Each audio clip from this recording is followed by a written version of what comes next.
Hello दोस्त, मेरा नाम मनीष हुआ। सुप्रीम कोर्ट की दो नीति देखिए। सुप्रीम कोर्ट ने यूजीसी इक्विटी कानून को ये कहते हुए खारिज कर दिया कि इसमें दुरुपयोग का गुंजाइश है। और यूजीसी ने जो कमेटी एक बनाई थी कि पहले भेदभाव हुआ है कि नहीं वो जांच करेगी, अगर भेदभाव हुआ होगा तो फिर मामला चलेगा आगे। लेकिन सुप्रीम कोर्ट के उस कमेटी पे भरोसा नहीं था, तो जरा सुप्रीम कोर्ट ये बताए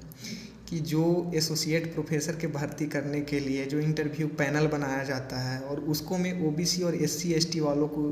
सीटों को फुलफिल नहीं किया जाता है और ये कहकर निकाल दिया जाता है कि नोट फाउंड सूटेबल, यानी एनएफएस जो लागू करता है कि इस चीज़ के लिए सूटेबल नहीं है और उसको अनरिजर्व कैटेगरी के द्वारा उस सीट को फुलफिल करता है, तो वहाँ पे उस कमेटी जो इंटरव्यू पैनल के जो मेंबर है उस पर सुप्रीम कोर्ट को बहुत भरोसा है। लेकिन जो ओबीसी और एससी एसटी वर्ग वाले लोगों के लिए जो कानून एक तरह से उसकी इक्विटी कानून, उसके लिए समानता की बात कही गई, उसके लिए समानता के लिए कानून बनाई गई, क्योंकि ये सर्वदलीय था, यानी सभी दल ने मिलकर बनाया था, उसके ऊपर इनको भरोसा नहीं है सुप्रीम कोर्ट को। लेकिन जो इंटरव्यू पैनल में अंदर कमरे में क्या हो रहा है नहीं हो रहा है, ना तो उस पर संशोधन कर रहे हैं कि कोई अच्छा सा कानून बनाएं जिसके तहत पारदर्शिता अच्छा हो, कि हर वर्ग के लोग उसी इंटरव्यू पैनल का जो मेंबर हैं वो हर वर्ग के लोग हो, हर ओबीसी का हो, एससी एसटी का हो,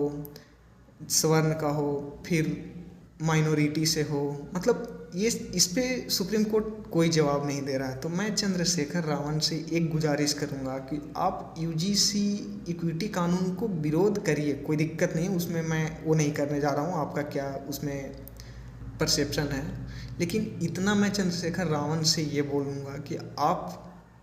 एनएफएस को भी हटवाने के लिए एक बहुत सरकार से एक मांग रखिए, क्योंकि मैं जानता हूं कि आजकल ओबीसी एससी एसटी के कोई भी नेता पढ़ा लिखा नहीं है, लेकिन मैं आपको मानता हूं कि आप एक पढ़े लिखे नेता हैं और आपसे उम्मीद है। क्योंकि हमारे बिहार में देखिए, जो एससी के नेता अपने आप को बोलते हैं, चिराग पासवान, जीतन राम मांझी, ये सब बस एजेंट हैं। ये लोग को हो सकता है यूजीसी का फुल फॉर्म ना आता हो,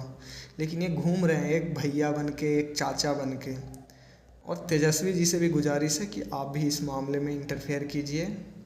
क्योंकि आपका भी कोई शिक्षा बहुत क्या बताएं, आपके शिक्षा के ऊपर कितना ये सवाल उठता है। तो ऐसा मत कीजिए कि फिर से सवाल उठना शुरू हो जाए कि आप सच में अनपढ़ हैं।